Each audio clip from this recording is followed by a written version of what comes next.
Dans cette conférence du sommet de l'IFT dans l'éducation, Anne Ciré accueille Laurence Harpy, une spécialiste de l'approche Body at Healing qui utilise le corps pour guérir et libérer l'enfant intérieur. Laurence explique que cette pratique, basée sur les techniques ancestrales d'entraînement de l'acteur, permet à chacun de retrouver un chemin vers soi et de créer la vie de ses rêves. Elle propose une approche corporelle concrète de l'enfant intérieur, soulignant que l'éducation souvent prive les corps des qualités et des capacités naturelles des enfants, ce qui peut engendrer des névroses et des souffrances. Laurence démontre l'importance de travailler à guérir l'enfant intérieur à travers des exercices physiques, sans nécessairement recourir à une approche psychanalytique ou psychologique. L'intervenant parle d'une approche thérapeutique basée sur des exercices physiques centrés sur le corps.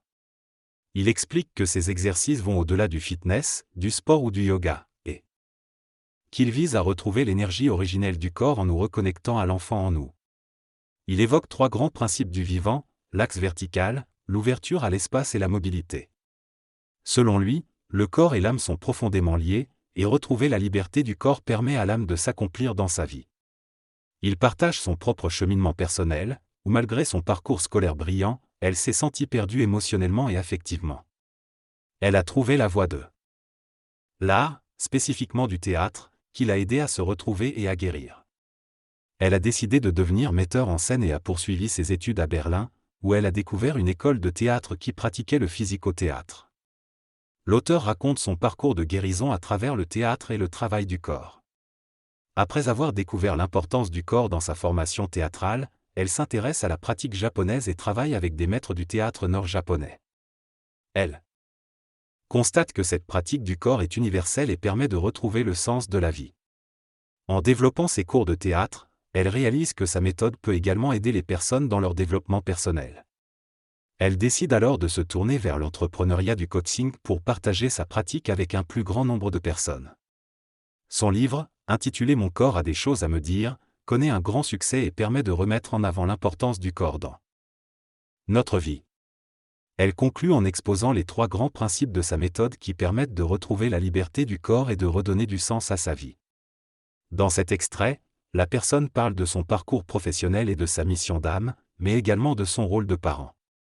Elle explique avoir fait le choix de ne pas inscrire ses enfants dans le système éducatif traditionnel, mais de les éduquer dans une école alternative basée sur les principes de liberté et de respect du corps et de l'âme. Elle partage son expérience en soulignant l'importance de faire les bons choix en matière d'éducation pour permettre aux enfants de s'épanouir pleinement. Elle évoque également la naissance de ses enfants et la façon dont elle a veillé à ce qu'elle se déroule de manière respectueuse et sans traumatisme, en privilégiant le contact avec le corps et en évitant les coupures de cordon prématurées. Elle est convaincue que cette approche permet aux enfants de commencer leur vie sans trauma ni enfermement, favorisant ainsi leur développement harmonieux. Il est préférable de prévenir que de guérir, surtout compte tenu du temps et des conséquences que cela implique. Il est donc important de permettre aux enfants d'être connectés à leur corps et à leurs ressentis. L'intuition est aussi essentielle pour rester en contact avec soi-même. Malheureusement, de nombreuses personnes font des compromis et négligeant leur intuition, souvent en raison de contraintes financières liées à l'éducation. Investir dans une éducation alternative peut éviter les problèmes à long terme. Il est important de prioriser l'éducation des enfants plutôt que de se soucier des coûts. Il faut avoir confiance en l'univers et être connecté à son haut potentiel pour trouver des solutions. La loi de l'attraction joue également un rôle, car penser de manière positive attire des résultats positifs. Cependant, il ne faut pas culpabiliser ceux qui ont leurs enfants dans le système éducatif classique, car cela peut être difficile pour certains. Néanmoins, en prenant conscience de certains principes et en faisant des choix avisés, il est possible d'aider son enfant à traverser l'école sans être perturbé par son âme. Il est important de se rappeler que ce n'est pas seulement l'école qui peut être dangereuse, mais aussi l'attitude des parents. L'auteur mentionne l'expérience de son fils de 16 ans qui a traversé une crise en voulant retourner dans le système éducatif classique, mais qui a été apaisé par le soutien et la confiance de sa mère dans ses choix. La présence et le soutien des parents sont extrêmement importants dans la vie d'un enfant. Lorsque les parents montrent qu'ils sont du côté de l'enfant et qu'ils ont confiance en lui, cela renforce sa confiance en lui-même. Le facteur parental est donc très puissant dans l'éducation de l'enfant. En tant que parent, il est essentiel de cultiver cette liberté et cette vitalité dans notre propre corps, afin de les transmettre à nos enfants. Même avec nos propres difficultés, notre présence et notre exemple sont essentiels pour leur développement. 3 principes fondamentaux pour favoriser cette vitalité sont l'axe, l'ouverture et la mobilité. L'axe représente la connexion entre la terre et le ciel, le relâchement et la détente naturelle du corps. L'enfant, lorsqu'il est jeune, a naturellement une posture détendue et relâchée. La racine terre, c'est-à-dire l'ancrage des pieds à la terre, est également très importante pour l'enfant. C'est de là qu'il tire sa force et sa stabilité lorsqu'il commence à marcher. L'observation d'un enfant qui se redresse et qui marche montre la puissance de cette verticalité naturelle. Il est important d'avoir un bon ancrage pour permettre à l'énergie de circuler harmonieusement dans le corps. Ce lien avec la terre permet de libérer les excès de stress, de choc et de surcharge mentale, en les évacuant vers la terre pour qu'elle les absorbe et nous les rende sous forme d'énergie vitale. Cependant, il est fréquent que les personnes se concentrent uniquement sur leurs racines, sans relâcher les tensions du haut du corps. Il est donc essentiel de travailler sur le déverrouillage de tout le haut du corps pour permettre à l'énergie bloquée de descendre vers la racine. En effet, en tant qu'adultes, nous avons tendance à rester assis immobiles toute la journée, ce qui dévitalise notre bas du corps et concentre l'énergie dans la tête, entraînant des surcharges mentales. Cela crée une coupure au niveau du centre du corps, empêchant l'énergie de descendre et provoquant des tensions émotionnelles et mentales. Par conséquent, il est important de travailler à la fois sur notre racine et notre axe vertical pour rétablir cette circulation d'énergie harmonieuse. Lorsque l'énergie de la Terre ne parvient plus à circuler et se bloque dans notre mental, nous perdons la connexion avec la Terre qui nous nourrit et nous maintient en équilibre. Nous perdons également la connexion avec notre essence. Âme, qui est notre guide dans la vie. Ainsi, notre être se retrouve coupé de sa vitalité et ne peut avancer sereinement. Le mental devient alors conditionné et subit des influences négatives qui peuvent nous faire douter de nous-mêmes. Le mode éducatif dans lequel nous avons été élevés ne favorise pas non plus la connexion avec nos émotions et la reconnaissance des traumatismes. Les enfants de la ferme des enfants, au contraire, sont encouragés à écouter leur corps, à être libres de leur mouvement et à bénéficier d'un environnement bienveillant émotionnellement. Cela leur permet de rester enracinés et d'exprimer leurs émotions sans inhibition. Ainsi, ils développent une connaissance de soi précoce et acquièrent une grande maturité. L'auteur explique qu'il a commencé à apprendre avec d'autres personnes parce qu'elles en savaient plus que lui, en particulier sur le plan émotionnel. Il souligne l'importance de reconnecter son corps et de développer une connexion avec son axe vertical et la terre, ce qui permet de maintenir une paix intérieure et de ne pas être prisonnier de ses pensées ou émotions. L'auteur compare également son expérience à celle de l'école classique et remarque que les bureaux actuels limitent la liberté de mouvement. Il fait référence à d'autres approches, telles que la psychologie énergétique et la méthode Life Force, qui mettent en évidence le lien entre le corps et les émotions. L'auteur mentionne ensuite son bureau aménagé au sol, afin d'être libre de bouger et de pratiquer des exercices de yoga et d'étirement pendant les pauses, contrairement à l'enfermement dans les bureaux traditionnels du monde du travail. L'auteur exprime son indignation face au fait que le corps est souvent négligé dans notre société. Il critique le fait que les enfants hyperactifs soient étiquetés et médicamentés pour les calmer, alors que bouger est naturel et normal. Il soutient que c'est le système éducatif qui est inadapté et qui brime l'élan naturel des enfants pour apprendre. Il compare son expérience dans une ferme d'enfants où chacun apprenait à son rythme, sans pression, avec des résultats remarquables. Il mentionne le cas de son fils qui a appris à lire en jouant à un jeu de cartes complexe et qui a réussi brillamment ses études sans se forcer. L'auteur souligne l'importance de croire en l'enfant, de préserver son potentiel et de l'accompagner dans un système éducatif adapté à sa façon d'apprendre. La motivation est un élément essentiel dans l'apprentissage des enfants.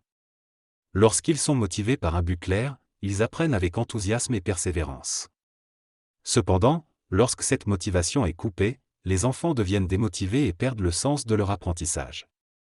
Les punitions et les notes ne font que renforcer cette démotivation.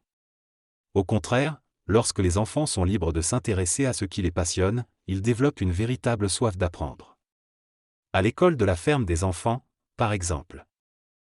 Les enfants étaient libres de choisir leurs activités et d'explorer leurs intérêts. Cela les a encouragés à développer une culture générale et une créativité épanouie. En revanche, dans le système scolaire classique, les enfants sont souvent contraints de se conformer à un programme rigide qui éteint leur enthousiasme naturel. Cela peut conduire à une résignation et à une perte de vitalité et de lumière intérieure.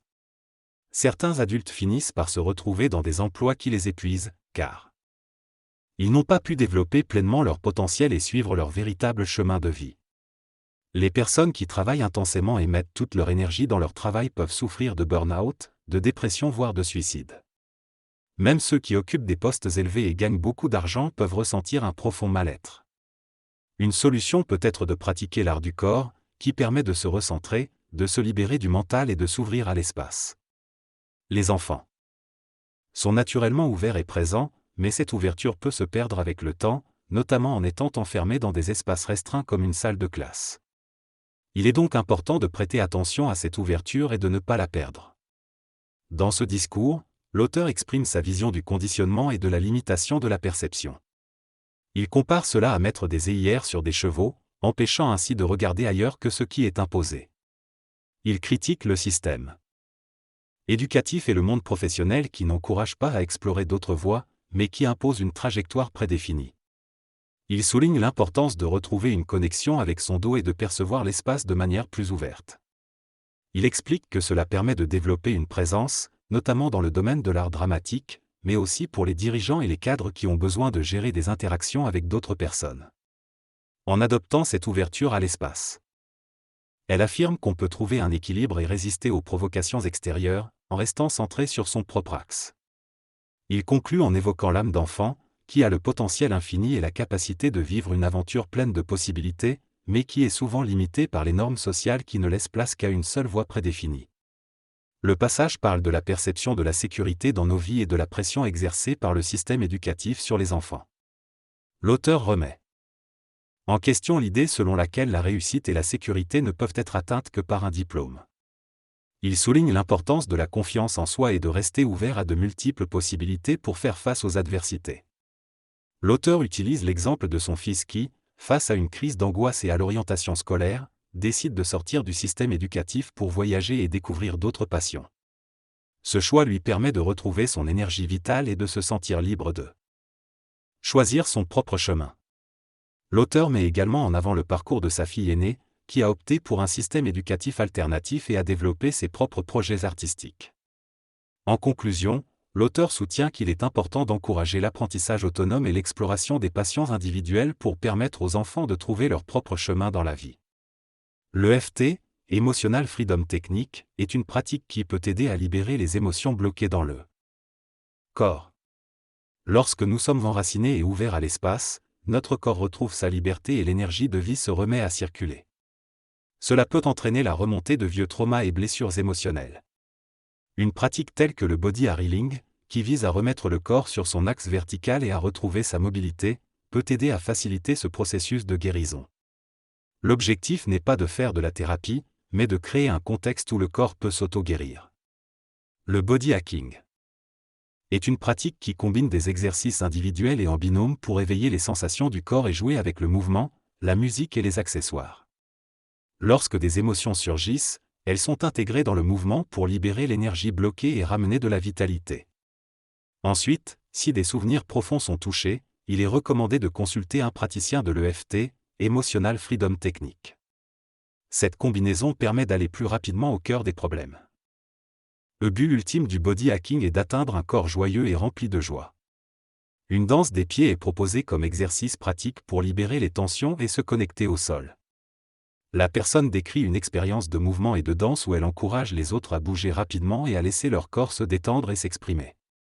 Elle explique comment elle utilise cette technique lors de conférences pour mettre les gens de bonne humeur. Elle mentionne que le mouvement est bénéfique pour détendre le corps et favoriser la joie. Elle souligne également l'importance de remettre l'énergie dans le bon endroit et propose des exercices d'acteur pour déconditionner le corps et permettre aux pieds de bouger naturellement. Elle conclut en offrant une vidéo de 15-20 minutes sur la pratique du body healing à ceux qui achètent le pack. La conférence met en avant les changements phénoménaux qui peuvent être provoqués par la pratique du body healing. Cette pratique permet de réaligner les énergies du corps, de calmer l'esprit et de retrouver sa liberté intérieure. Les témoignages d'élèves qui ont pratiqué régulièrement ont montré des changements significatifs dans leur vie, notamment dans leurs relations et leur travail. Un exercice est proposé aux participants pour qu'ils puissent expérimenter les effets du body healing. Un livre et une formation en ligne sont disponibles pour approfondir la pratique. Les participants sont encouragés à poser des questions et à laisser des commentaires pour obtenir des conseils et des réponses. L'expérience de Laurence en tant que mère de 3 enfants et son expertise en coaching sont également mentionnées. Il est proposé d'aborder différents sujets lors de prochaines conférences, telles que la gestion du stress, la naissance sans violence, les relations, etc. Laurence est remercié pour sa contribution et il est rappelé que d'autres événements spéciaux seront organisés. La conférence se termine sur un au revoir chaleureux et un rendez-vous prochain.